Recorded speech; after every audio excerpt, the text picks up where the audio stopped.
হান, চুপ থাকো তুমি।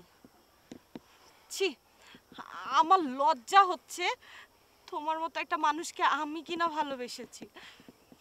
সত্যি কথাই বলেছে। শহরের তুমি আমাকে একটু সময় দাও, আমি একটু বোঝাই তোমাকে। আমাকে বুঝাতে হবে না, যা বুঝার আমি বুঝে গিয়েছি। মানুষ বলে না, শহরের ছেলেদের মধ্যে ভালোবাসা বলে আসলে কিছু থাকে না, ওরা জাস্ট নাটক করে।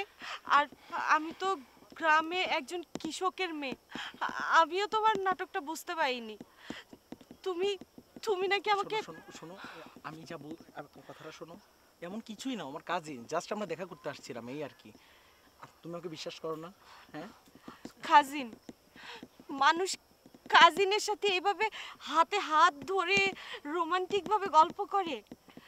তুমি না আমাকে বলে আসলা তোমার নাকি কোন ভায়ার এসেছে, আহ, কার সাথে মিটিং করতে হবে, খুব ইমার্জেন্সি কাজ। আর এখন এই ক্ষেতের মধ্যে বসে তুমি কাজিনের হাত ধরে গল্প করছো, কাজিনকে ভালোবাসার কথা বলছো।